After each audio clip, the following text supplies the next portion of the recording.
You're now live. Thank you, Taylor. All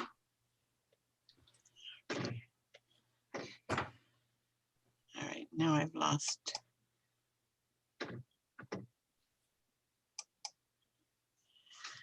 Okay. Does anyone have any questions, first of all, about the minutes from last month the corrected minutes that we got, March minutes?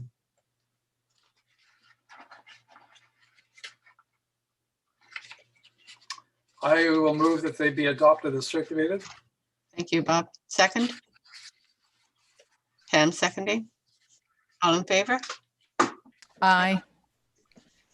Thanks, Kim. Kimberly? Okay, moving on. Business arising reports. Okay, so I have advised the Ontario Library Service Board that Mary will be our representative.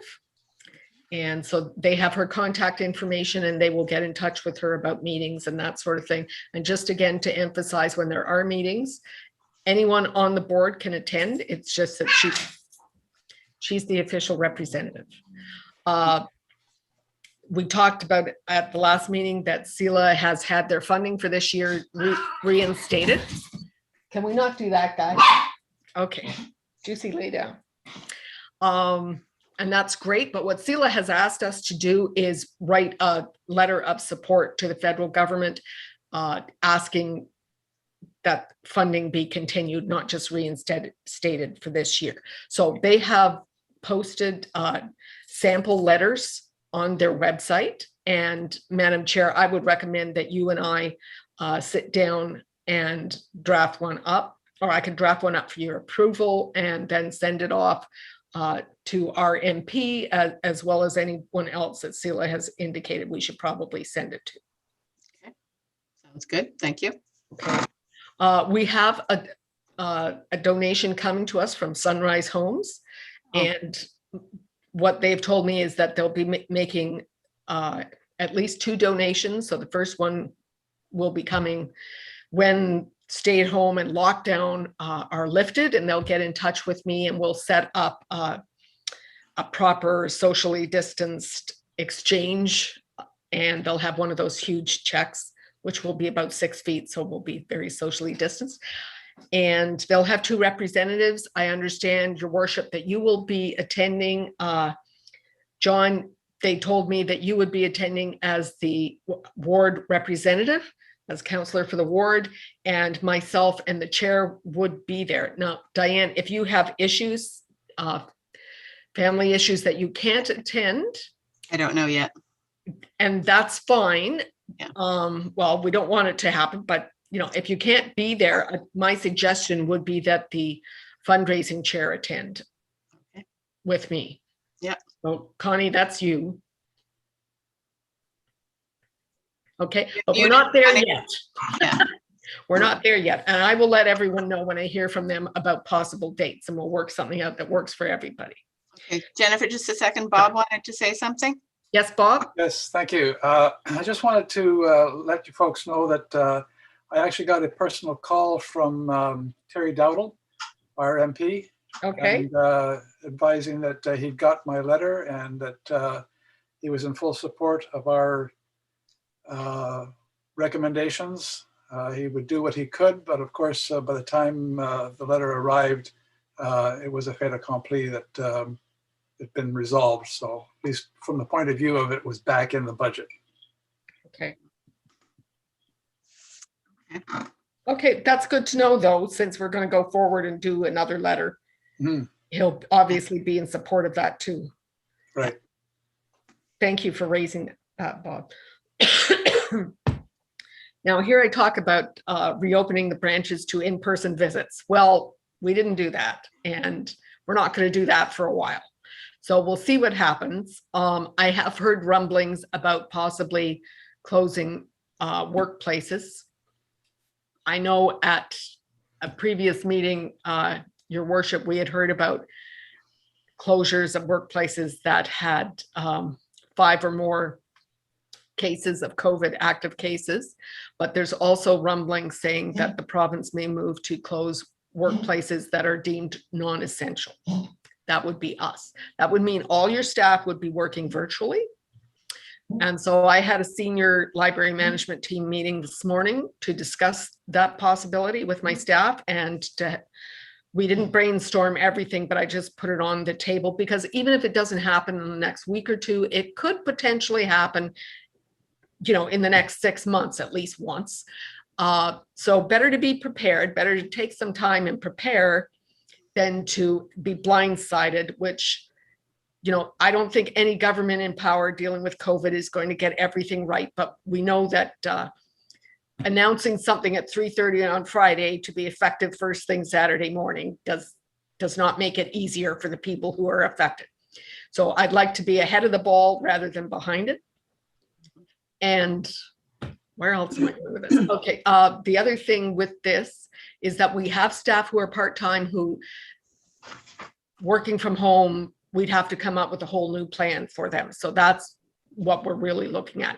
I know my full-time staff can work from home effectively and provide benefit to the corporation. We're now looking at what can we get our part-time staff to do if this happens, because right now they're not working from home, they're working in the buildings. So that's where we're going with that. And at this point, we can certainly, when we are out of lockdown and we are out of stay-at-home orders, we've got the steps in place to move back to in-person visits, but I'm not even hazarding a guess. I mean, the province can tell me when that's going to happen, but I don't know if that's going to happen then. So we've planned and now we'll wait and see. In terms of the CEO's report, I have completed the employee policy revision, which the purpose of that was to ensure that our employee policy matches as much as possible with the township non-union personnel policy. And I've completed that. I've submitted it to the township human resource manager to review to make sure that I haven't missed anything. Once she's completed her review, and it comes back to me, I will pretty it up so it looks better. It's really in a draft form right now. And then I would submit it to you for your review. And I think somewhere down the road, you may want to change some things in there, but that wasn't the purpose of this revision. The purpose was just to ensure that it matched with what the township is doing. After I've done that, then got that to you, then I'll start working on the job descriptions, because that was another goal we had in this strategic plan term. Staff performance review, I've talked to the township HR manager, Tammy Gill, and so May 28th, Friday, May 28th, whether we're allowed in the buildings or not, the staff are going to be trained on the software system Sprig. I've been advised by her that the board, when they're reviewing me, will be using a paper review form, and we're going to base it on what the council used for the CAO. So I'm taking the documents she provided to me and modifying them so they reflect the fact that you're a board and not council, and that I'm the CEO, not the CAO. And I will be bringing the policy forward to you for review, as well as attaching the various forms so you can see what it looks like before we do it. Now, the way that performance review works is that I will be setting goals in December, and you will be reviewing them and approving them or adjusting them, I believe in January, February, and then we will go through the review process. I'll even bring Tammy in at some point to train you on that process. So it's not just me telling you, but the person who devised it in the first place is able to walk you through it. And it should be seamless. I will say that I'm not going to give my staff a pass this year when we do Sprig, but I am going to be cognizant of the fact that they are working in a very difficult time. They've had to be incredibly innovative. They've had to adapt to a lot of changes, some of which have come at them very quickly. So I'm going to be really nice to them this year, because I think they've been through enough. And I think the fact that they've come as far as they have, doing as well as they have, speaks volumes.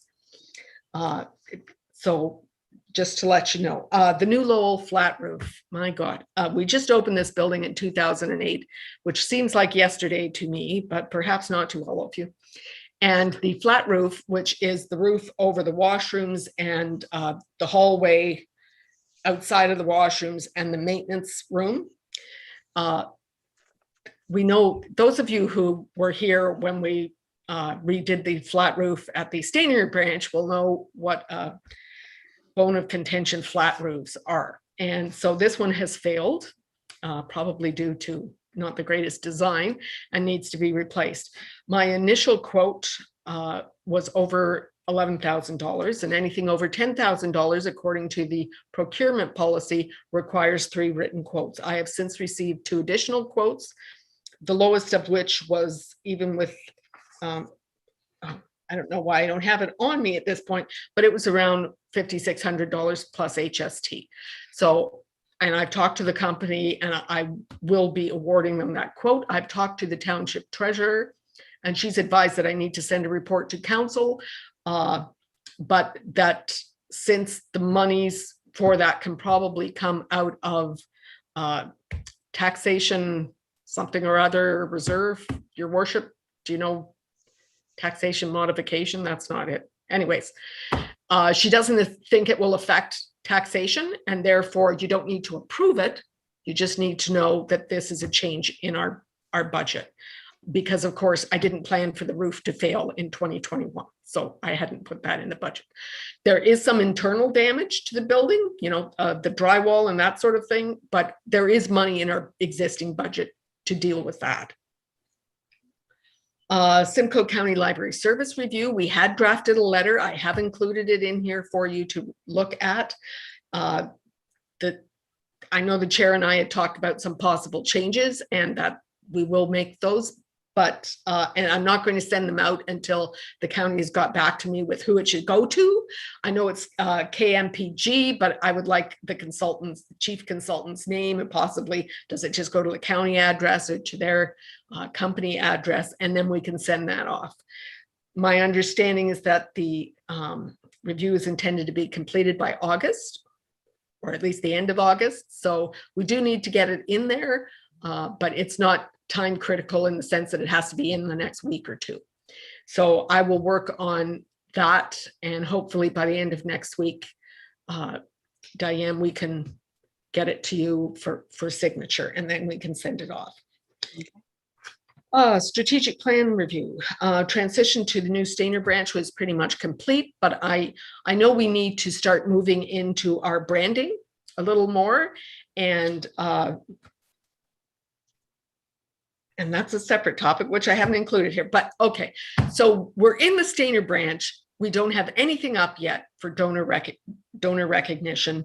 I know we had talked about this, and Bob, you had certainly done a lot of work on this, as had the fundraising committee. But I think we need to maybe in 2021 look a little forward, exactly what we want to do there, what we want to put up, so that 2022, I don't have anything budgeted this year really for it, but 2022, we should, you know, hopefully we'll be open to the public. Hopefully, if we haven't already had the grand opening, we'll be having it early in 2022. And it would be nice if the recognition plaque or whatever we were going to put up is there, and the notifications on the things that were donated, you know, whether it was a shelving unit or whatever, are up. So I think that's something that the board needs to start considering. You don't need to make a decision on it at this meeting. And I don't know whether the fundraising committee wants to deal with this and report back to the board, or whether you want a separate committee, an ad hoc committee set up to look at this in a little more detail. I mean, what we had established when we were looking at this originally is a couple of years old now. Anyway, I'm just putting it out there. If you could all think about it and maybe either get back to each other or get back to me, and we can discuss it in more depth next month, that would be a real boon. Bob? I just rolling that around in the back of my head here. I think the fundraising committee per se hasn't been operated for a long time, and it's probably best if we do it as a committee of the whole. I don't think there's any advantage to trying to go back out to the public participants on our committee to reassemble them to work on it again. We have the bones of it already established. It's just Yeah. a matter of deciding specifically what we're going to do. So, and who's going to get what recognition. Okay, that sounds great. Connie, is that okay with you? Yes, I was just going to say that, Bob, that the fundraising committee has not met for quite a while now. And really, as far as active fundraising goes, we haven't really done anything. Well, we haven't done anything with the pandemic, but no, it stopped way before that. We just sort of burned out, I think, was more or less the case. And that's what we felt the way at the last meeting. So yeah, we haven't called one since. Okay, so maybe we can take some time at the next board meeting to talk about this a bit more. And if I can find in all the stuff that we brought over to the new building, all the information we had before in terms of what we had thought, I will attach it to the agenda package so you can review it. But Okay, if you can't find it, I know I've got it somewhere. for And I'll look God's sakes, for it. Connie, send it to me. Oh, okay. All right, I'll look through my pile. Bob? I think if there are some sensitive topics here with regard to amounts that people have donated, and I don't know whether it's something we want to discuss in public. I wouldn't suggest that we talk about who has donated what. I'm more or less talking about, we have a donor who donated specifically for the children's area. They donated this amount. We have a donor who donated this amount. I don't think we have to say names. That would make us have to go into In camera. an in-camera meeting, which if you want to do it that way, we can, because it's a valid reason to go in camera. But really, if we're talking about how we're going to recognize donations, I think it can be more generic. I mean, if we say somebody has given us a donation specifically for this in this amount, we don't really need to go any further than that to make a decision, because it's not going to be based on the person's name. It's going to be based on what they donated for and what amount they donated. So Yeah. I agree with you, Bob, that we go in camera if we were going to talk about specific people, but I don't see the need to do that. Well, it is true that we could say donor A, donor B, whatever. Eventually, a recognition plaque is going to appear in the spot where that donor A has made the donation, and anybody who cared to can find out who that is by going back to our conversation and finding out what was donated. It is on a very obtuse chance that that's going to happen, but nonetheless, we do have to recognize that it would be possible for someone to backtrace that to figure out who's donated what. Then that would be a valid reason for us to go in camera, and then I can simply make that a part of the meeting.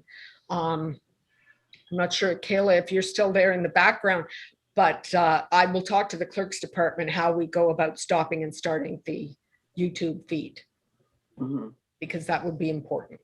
Connie? Okay, so I'm a little bit confused, because if the person is anonymous, It's Mary. and yeah, it's Mary speaking. If the person is anonymous, then we won't be putting their name on the plaque either, will we? So it's We still haven't not. had any anonymous donors, so It has that's not. No. So it's really not a question of someone who might want to be an anonymous donor. The fact is that we have donors who have donated a specific amount. And what we're going to be talking about is donor A has donated 15,000, donor B has donated 10,000, donor C has donated 5,000, etc. And we are going to provide donor A with this particular type of recognition. So their name is going to appear on that item or that space. And it is possible to say, okay, I remember them talking about this space being recognized for donor A, and donor A contributed $20,000 or whatever. And so obviously now that plaque is on that site, that's how much they gave. It is a backward connection, and it will take someone who has really wants to know to figure it out. But this meeting becomes a public meeting. It is stored for future reference. Anybody could go back and re-examine what happened at that meeting and make the connections should they choose to do so. We have said that we would not disclose the amount of donations to the public. We would only recognize the donations. And that's great, Bob. We can do that. I wasn't even thinking of people being quite the amateur detective, but you're right, it could be done. So if we go in camera, this is a valid reason for a board to go in camera. And I will make sure that the agenda for the next meeting reflects that.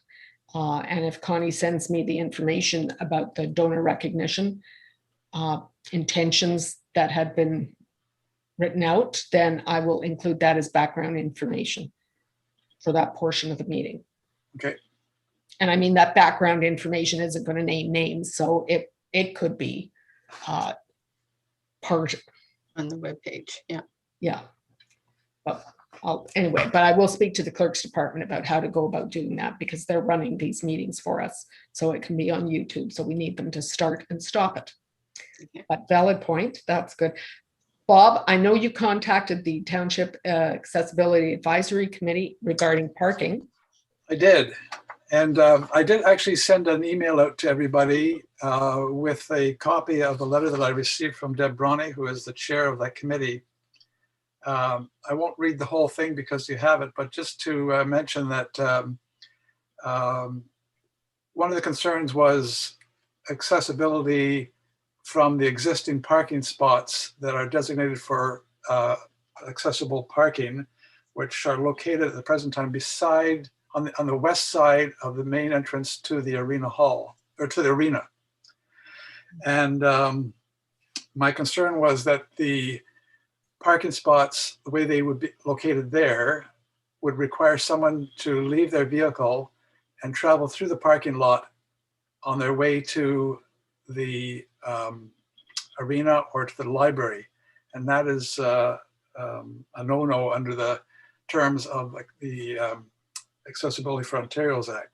Yeah. So what I did find out, or what Deb found out, was that the whole area where it is going to have to be repaved, it's going to be flush with the tarmac. So anybody in a wheelchair or powered or scooter or anything of that nature will be able to have access to the building at just about any point along the new sidewalk, so that they just come off the parking lot onto it.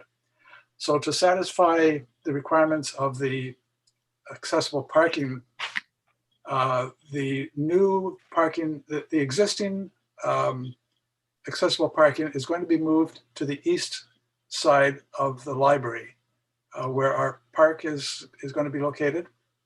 Mm-hmm. And so people will be able to leave their vehicle and go straight onto the sidewalk, go to the library, or further down into the arena.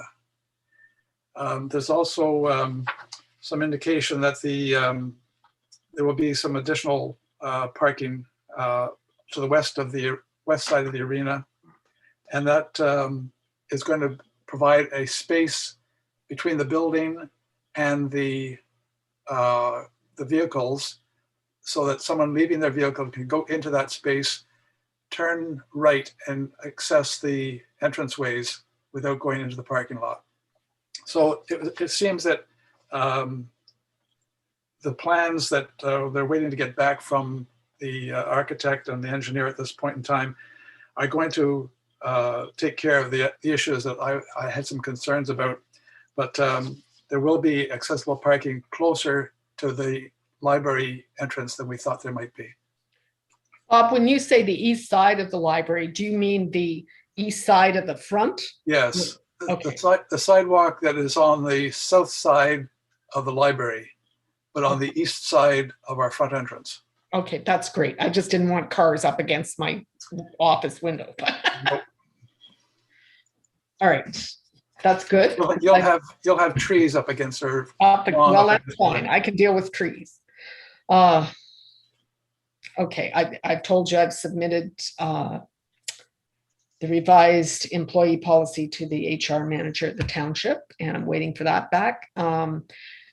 If you haven't gone into our website and tried Press Reader, please do. I don't know what you're waiting for. It's over 7,000 magazines and newspapers from around the world in a variety of languages, all kinds of interesting magazines. Like, there's very few you're ever going to need to buy ever again.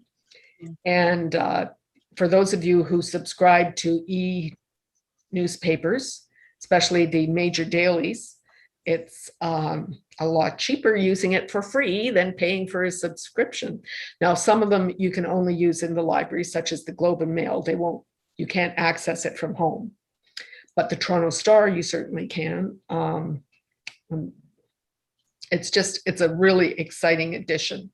This is not something that the County Simcoe Library Cooperative had in their budget for this year. It's been paid for, and the subscription is expensive. It's been paid for by the member libraries, including our own.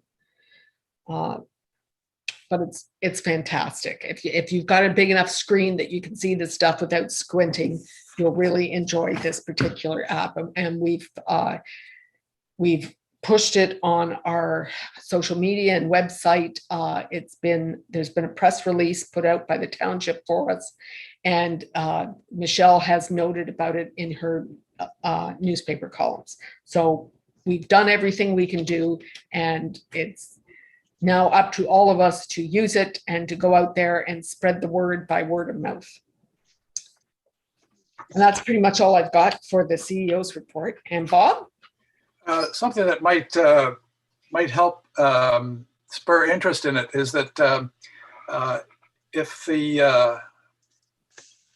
could go into it and then highlight a story from a specific magazine or mention a specific magazine on our Facebook page, that might be something that would be a way to drive people to it. There's a lot of traffic on that Facebook page. I forget what our visits were over the last month or so, but seeing the magazine cover and a little blurb that this is available through a press reader might be a way to drive eyes to that. Okay, we can certainly try that. Mhm. Now, the other thing that I don't know whether you have a share ability or not, but if you can put that onto Clearview news and commentary, there's a lot of people follow that as well. And if you put it on that as a share, it will also drive those people to our Facebook page as well as the press reader. Yep. Okay, that's valid.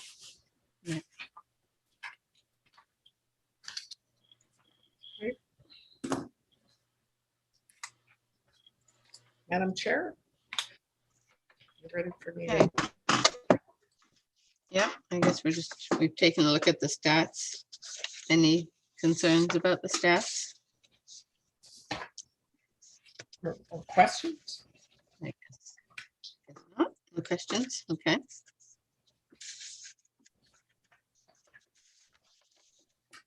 Okay, we got 2 months of stats. Got it. I'm just gonna go to the stats because there's the provincial park passes too. We could be maybe advertising those on our Facebook. No? Yes? We have been advertising them on our Facebook. Okay, I'm not on Facebook, so. Okay. No. When we have something like that, it goes on the website. It goes, and in fact, there was even a press release from the township on that. Yeah, I missed that. So yeah. Well, that's okay. You can't be on top of everything, but no, we made sure that went out, and they were proving popular until they're not Until we can't get into the parks. No. But But we might be able to in the summer. Yes, I'm sure they will. So we'll Yeah, keep reverting back to that and reminding people. Okay. Okay, going on to the correspondence. Your letter to the KMPG, was there anybody that had some suggestions there? The only one I had was to change the, on the second page, when we're talking about e-resource usage has significantly increased since March of last year. Because it's actually over a year, you know, or March of 2020, however you want to make it sound like it's been longer than just a month. Yep. Is there anything else that somebody would like to make a change to?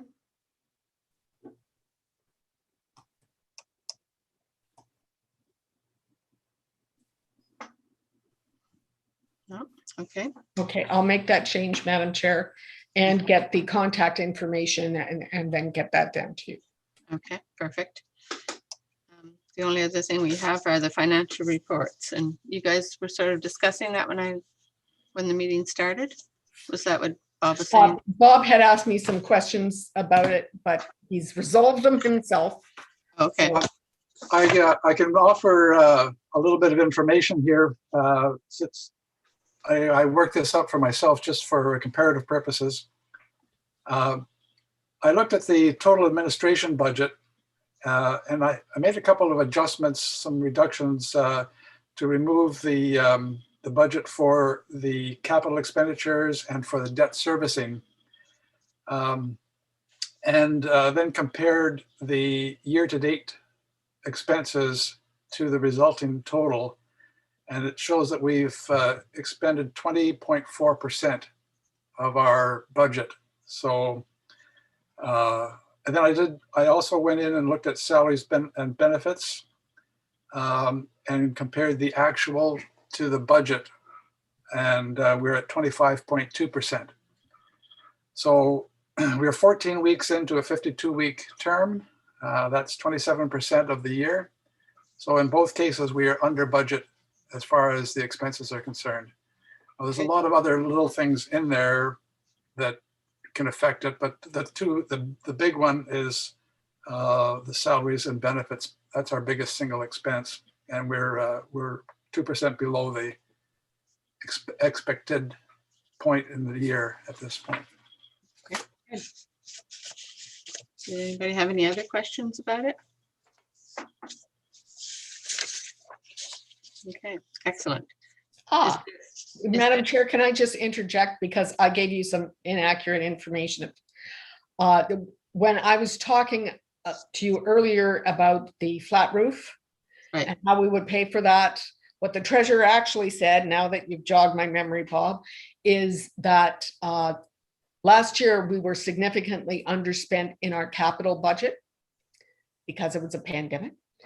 And that we can ask council, in fact, my report will ask council to move the amount that we need to replace the flat roof in New Lowell from that capital reserve, because when we don't spend it, it goes into the library capital reserve into this year's capital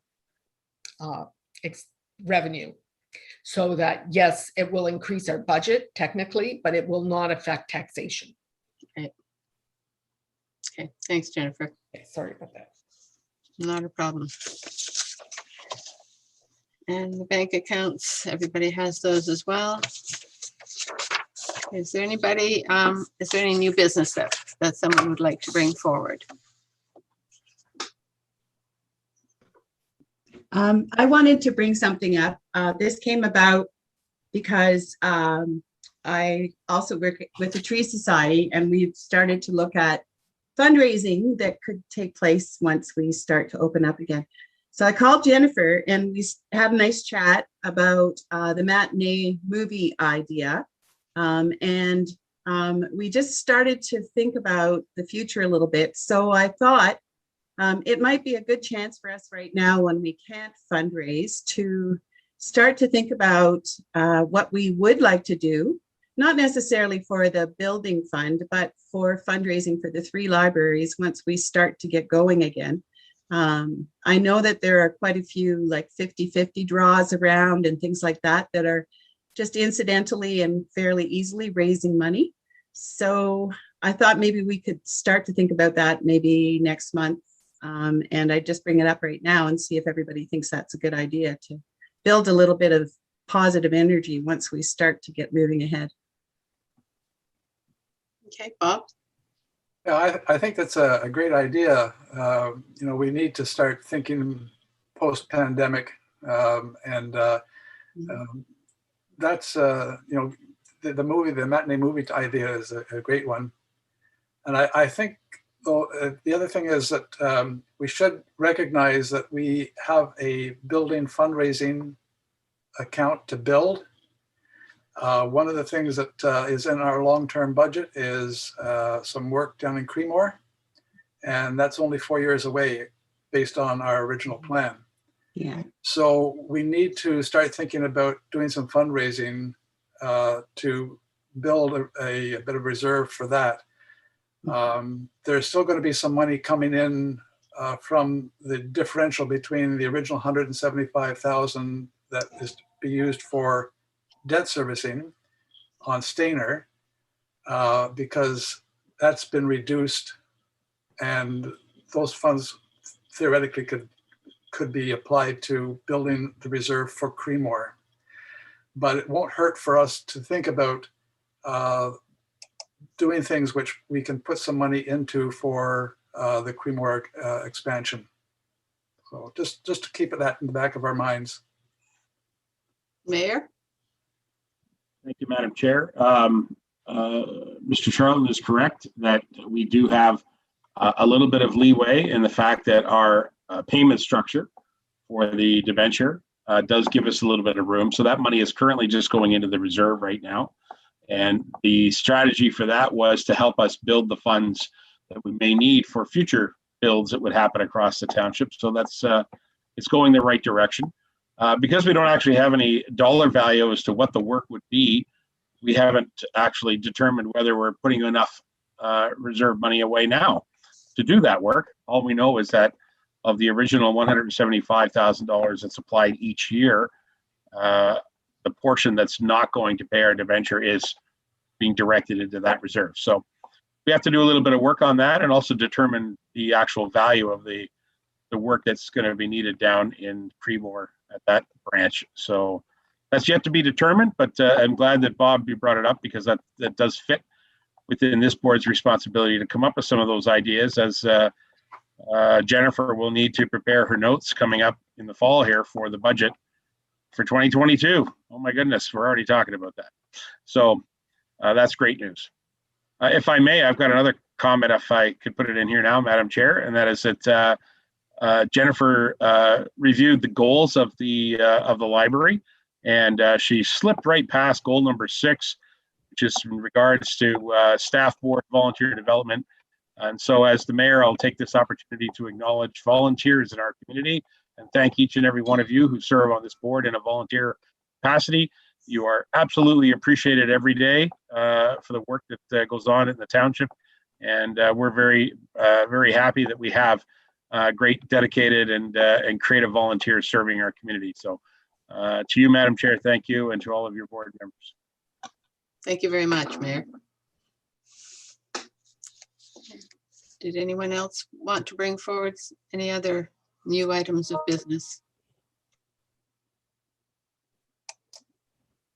No, don't see or hear anybody. So I guess we will call for an adjournment. Who would like to? Bob, you'll make a motion to adjourn? Yes. Okay. All in favor? I don't need to do that.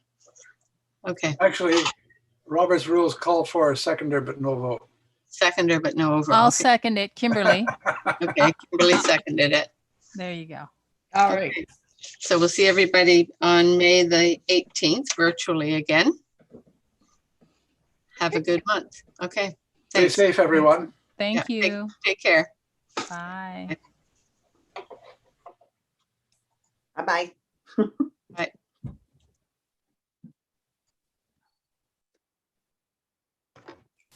Jennifer, I apologize for being late. I was printing Bob's letter. And it took longer than I thought because I was out of paper and I had to go get paper, and it just was, I should have just left it and come straight to the meeting. I knew Anyway, you were coming, so I wasn't. yes,